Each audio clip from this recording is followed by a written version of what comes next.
Abbiamo il piacere di presentare Luca. Allora, Luca, che abbiamo avuto il piacere di vedere all'interno, come personaggio all'interno del dramma Vincenzo, Esatto. Però oggi più che andare a parlare di Vincenzo, dei dramma, vogliamo parlare di Luca, vogliamo conoscere Luca.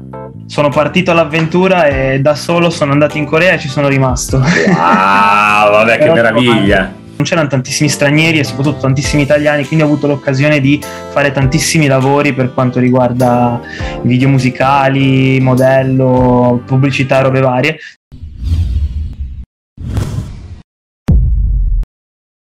Ciao a tutti ragazzi, lei è Ari e lui è Ivan e oggi abbiamo l'onore, il piacere, la fortuna di avere un ospitone. Un ospitone anche questa volta, sì, assolutamente. Sì. Un ospitone diverso in questo caso. Totalmente diverso dagli altri ospitoni che abbiamo avuto. Perché... Ci siamo concentrati spesso sulla musica, però esatto. In questo caso ci concentriamo proprio sull'ospite. Sì. Allora, vabbè, tanto l'avete letto dal titolo, quindi noi facciamo sempre i misteriosi, poi effettivamente uno clicca sul titolo e dice, vabbè, c'è ospite Luca Vacquer, è ovvio che sia lui. Certo. Quindi abbiamo il piacere di presentare Luca. Ciao Luca! Ciao ragazzi, come state? Noi alla grande, tu come stai? Tutto bene. Vogliamo dirlo che in questo momento sei in Corea e sono le... che ore sono? Esatto, sono le 8 di sera. 8 di sera. Buio qua, già buio. Ah, è già buio, ok, no, qua c'è un sole pazzesco e fa un caldo. Fa luce. Qua è lunga. Allora, Luca, che abbiamo avuto il piacere di vedere all'interno, come personaggio all'interno del dramma Vincenzo, però oggi più che andare a parlare di Vincenzo, dei dramma, vogliamo parlare di Luca, vogliamo conoscere Luca. Quindi chi sei Luca? Allora, io innanzitutto inizio col dire che sono in Corea da 8 anni, dal 2013. 8 anni. Ok. Da un bel po' di tempo. E come ci sono arrivato in Corea? Beh, adesso ho 28 anni, quindi sono arrivato a 20 anni. E io fin da quando ero piccolo ho viaggiato molto con i miei genitori, ho avuto questa grande fortuna e mi ha sempre attratto l'Asia in generale. Sono stato un po' dappertutto, in Cina, in Giappone, in Corea, e diciamo che tra tutti i paesi la Corea è quello che mi è piaciuto di più. Che è rimasto più nel cuore. Anch'io ascoltavo K-pop, lo ascolto tuttora. Ok. Quindi diciamo che all'epoca ascoltavo i Big Bang e le 21 quando sono arrivato in Corea intorno al 2012-2013 e niente, allora ho deciso di voler studiare all'estero, di voler studiare in Corea. Quindi appena ho finito il liceo in Italia mi sono iscritto all'università coreana, sono partito all'avventura e da solo sono andato in Corea e ci sono rimasto. Wow, vabbè, che meraviglia. Meraviglia. Hai in parte risposto alle domande che sì, praticamente ci ha fregato tutte le domande che ci eravamo preparati. Un po' più nei dettagli. No, scherziamo, anzi ti sei presentato perfettamente. Vai Ari. La nostra prima domanda era infatti come mai la Corea, e ci hai risposto perché ti aveva attratto di più. È bella questa cosa che hai viaggiato un po' anche per l'Asia e poi hai scelto la Corea. Esatto. Ma cosa ti ha attratto soprattutto in Corea? Allora, devo dire innanzitutto che la Corea ha tantissime similitudini con l'Italia, essendo culturalmente, essendo una penisola, forse per quello infatti dicono che la Corea è un po' l'Italia dell'Asia. Come modo di fare siamo molto simili, nel senso che siamo molto casinisti e molto amichevoli, sono molto ospitali con gli stranieri in generale, e soprattutto quando si esce con gli amici, si va a bere in compagnia, si parla a voce alta, si scherza, si ride, c'è un po' di questo tipo di feeling all'italiana in Corea, quindi mi sono trovato subito a casa. Bello. E hanno tanta passione come noi, quindi sono molto appassionati, hanno una grande forza di spirito, diciamo, quindi questa è una cosa che mi ha attratto moltissimo. Poi vabbè, la storia della Corea mi ha sempre affascinato. Guarda, io quando ho finito il liceo la mia tesi è stata proprio sulla guerra di Corea, quindi mi ha sempre affascinato anche la storia, la guerra tra Corea del Nord e Corea del Sud mi ha sempre affascinato, quindi anche quello mi ha attratto da sempre della Corea, diciamo. Ok. E poi anche ho fatto tantissimi amici qua, tantissime amicizie, e mi piace lo stile di vita molto veloce, ci sono tantissime occasioni anche dal punto di vista lavorativo, di studio, perché mi hanno sempre attratto.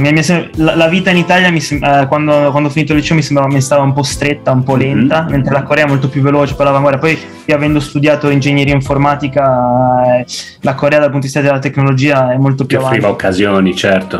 Un paese in continua crescita comunque. Esatto. Di cosa ti occupi al momento tu in Corea? Allora, io mi sono laureato 2 anni fa. Ci ho messo 5 anni, ho fatto la doppia laurea in Corea e ho sempre fatto, da quando sono arrivato, per fortuna all'inizio soprattutto non c'erano tantissimi stranieri e soprattutto tantissimi italiani, quindi ho avuto l'occasione di fare tantissimi lavori per quanto riguarda video musicali, modello, pubblicità e robe varie. Ti dico una piccola chicca: quando appena sono arrivato nel 2013 era uscito il video di Ringa Linga di Taeyeon, ho ricordato, e io appaio come comparsa in quel video. Ma è stata una delle mie prime esperienze in Corea, nel mondo dell'intrattenimento. Esatto, poi mi sono laureato 2 anni fa e adesso lavoro in un'azienda di informatica, faccio marketing per questa azienda, però ovviamente quando ero all'università lavoravo molto di più in intrattenimento, adesso un po' di meno ovviamente perché lavoro, però è una cosa che faccio sempre quando posso, dopo lavoro, nel fine settimana. Esattamente come con Vincenzo, fa tutte le riprese nel fine settimana. Ok. Quindi poi diciamo che in quella che è la seconda parte della nostra intervista entreremo un po' in questo mondo di Vincenzo. Ci terrei a fare una cosa, Luca, se sei d'accordo, a ringraziare il nostro amico comune, Antonio, esatto.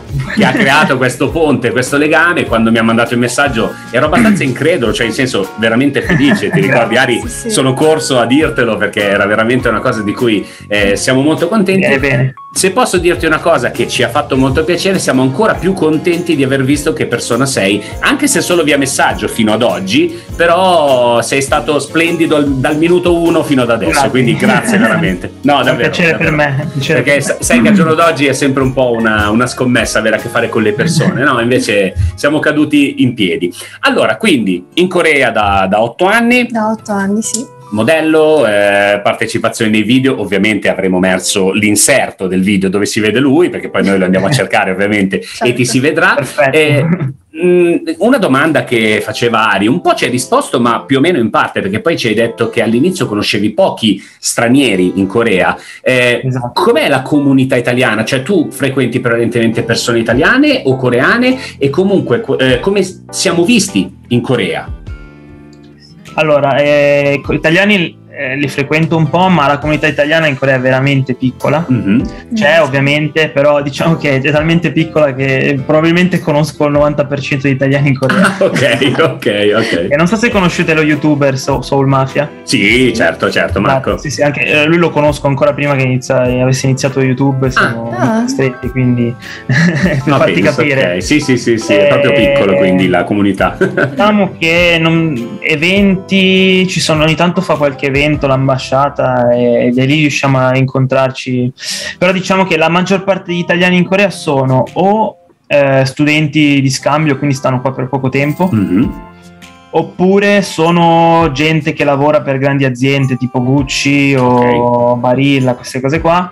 Quindi diciamo che gente della mia età che non è uno studente, ma non è neanche è comunque uno che lavora per un'azienda spedito dall'Italia, che va in Corea ce n'è veramente poca. Ti dico la verità, non conosco nessuno, no, conosco una persona come me che lavora in un'azienda coreana e non è stato spedito dall'Italia, diciamo, che vive proprio qua fisso. Quindi ti dirò, diciamo che per lo più io frequento amici stranieri o coreani, italiani veramente pochi. Ok, mi permetto di fare una domanda perché sai che il mio tallone da killer, come si dice a Grande Fratello, la lingua.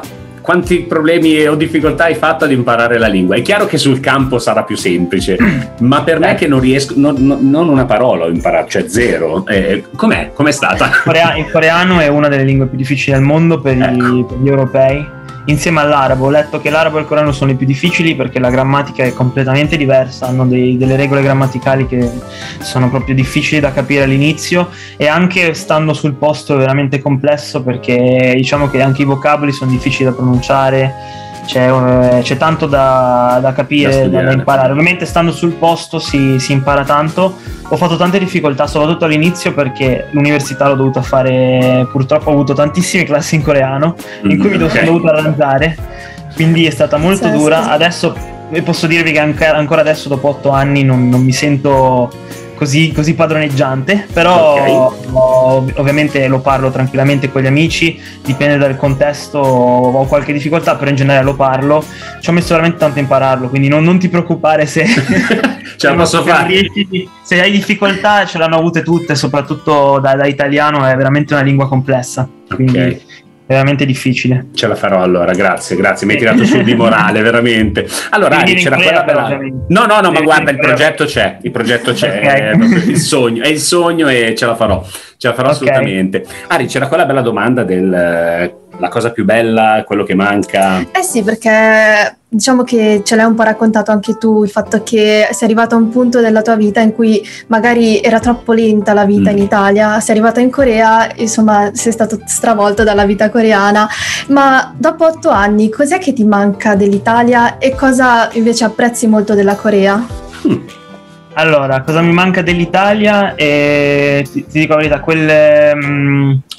innanzitutto la famiglia e gli amici stretti. Chiaro. Io sono abbastanza legato alla mia famiglia in Italia, anche se vivo qua da 8 anni, sono tornato spesso in Italia e vi posso dire comunque quei tipi di collegamenti comunque tra italiani è un'altra cosa, diciamo, che non riesco a trovare con nessuno. Poi vabbè, il cibo ovviamente, il formaggio e i salami e prosciutti che qua non si trovano, anche perché hanno delle politiche di importazione abbastanza strette per quanto riguarda il cibo. E in Corea costa tantissimo il cibo italiano, andare nei ristoranti italiani costa veramente tanto perché devono importare gli ingredienti e ci sono delle tasse assurde, quindi io quando torno in Italia prendo sempre 5 kg come minimo. Giustamente, ti fai la scorta. Esatto. Poi cos'è che mi manca? Allora, i coreani, diciamo che esatto, quella cosa che mi ha allontanato dall'Italia adesso mi manca, cioè il godersi la vita a volte, perché qua non si fermano mai, sono sempre di corsa, non sanno godersi anche le piccole cose della vita, come apprezzare magari un pomeriggio, stare fermo e andare, non so, apprezzare la natura, apprezzare, sai, queste cose che in Corea mancano. Poi diciamo che in Italia abbiamo dei paesaggi stupendi, che anche in Corea ci sono posti stupendi, ma come in Italia anche solo andare al mare, queste cose qua mancano, quello stile di vita un po' lento, un po' del godersi la vita, perché qua sono sempre o lavorano o fanno festa, non c'è una via di mezzo, sono sempre non prendono fiato, gonfie vele, esatto, bravo. Mentre la cosa che invece proprio è, diciamo, stata la conferma della Corea, del tipo io sono venuto in Corea perché c'è quella cosa che effettivamente in Corea è fantastica. Qual è quella cosa secondo te? Cioè c'è quella cosa che... I servizi e anche la vita notturna, ti dico la verità. I servizi, nel senso che già nel 2013, prima ancora che in Italia arrivassero tutti i vari Amazon e robe, spesa online, tutto, c'era già tutto, cioè consegne a domicilio velocissime, applicazioni, ricariche di telefoni ovunque, che tu puoi chiedere in qualsiasi ristorante, mi ricarichi, cioè queste cose che mancano in Italia, cioè non sarei mai senza telefono, non sarei mai senza cibo, è aperto tutto 24 ore su 24, sale computer per fare i giochi online, sale karaoke ovunque, aperte 24 ore su 24, sono quelle cose che veramente mi hanno fatto amare la Corea dal primo giorno. Poi è tutto aperto 24 ore su 24, i convenience store, uscire la sera, magari ti svegli di notte, vuoi uscire con gli amici, tutto aperto. Ovviamente adesso per il Covid è cambiato un po' tutto, però quando non c'era è proprio un altro mondo. Non si ferma mai. Vita notturna, interessante questa cosa, perché si parla spesso effettivamente di vita notturna in Corea. E cos'è che, diciamo, che rappresenta la vita notturna coreana? Di cos'è che manca qua? Pensiamo alla vita notturna, pensiamo magari aperitivo, discoteche. È vero, noi abbiamo l'aperitivo e la discoteca in Corea. Allora, in Corea non esiste l'aperitivo, esiste il weishi, che sarebbe la classica cena dopo che si esce dall'azienda con il capo. Diciamo che qua c'è una cultura che può essere considerata un po' tossica, nel senso che è prassi uscire dopo lavoro, andare col proprio capo e bere, anche se non controvoglia, perché è un modo per i coreani fanno, questa è una grossa differenza con l'Italia, i coreani fanno molta fatica a esprimere le proprie emozioni e a correlarsi, e quindi l'unico modo, la maggior parte dei coreani ha bisogno di bere per aprirsi e capirsi a vicenda. quindi c'è questa cultura che spesso quando si finisce di lavorare si va a bere con i colleghi e si beve tutti insieme, appunto per legare, per unire di più il gruppo. È l'unico modo che hanno, e diciamo che appunto quando la sera spesso si esce, si va a bere con i colleghi. Io fortunatamente la mia azienda è un'azienda molto internazionale, quindi non ho questo tipo di problema, però pochi in Corea, e anche uscire quindi con gli amici, andare sul jeep a bere soju e mangiare tutti insieme. Sai, di solito in Corea non si beve, basta, si mangia e si beve al suo tempo. Quando vai nei posti dove si beve devi sempre ordinare anche da mangiare. Infatti l'italiano sarebbe strano, ma è difficile, a parte se vai nei bar stranieri con i classici cocktail o nelle varie discoteche, però in linea di massima nei bar coreani bisogna anche mangiare. E quindi il fatto poi che si mangia tutto allo stesso piatto, sai, no? Il barbecue in mezzo al tavolo, è proprio un'esperienza di connessione tra carne e soju. Ok, quindi va bene, esatto. Chiaro. Effettivamente sì. E a parte quello, poi ci sono anche ovviamente le classiche discoteche come in Italia, però qua è veramente una cosa 24/24. Ti dico, molte discoteche chiudono a mezzogiorno, quindi volendo c'è un altro mondo in quel senso. Effettivamente questo discorso dell'azienda che si esce a mangiare insieme si vedeva molto nel dramma Tale of the Nine-Tailed, ti ricordi? Sì. Che loro erano sempre, cioè loro finivano di lavorare in questa, cos'erano, giornalisti, no? Sì, sì, e uscivano a mangiare, erano sempre loro 4 a mangiare insieme con i colleghi al capo. È una cosa molto asiatica, perché è una cosa che si vede spesso anche in Giappone, e a volte anche in Cina. Però effettivamente in Giappone e in Corea c'è proprio questa cultura, ci sono luoghi proprio appositi per queste esperienze.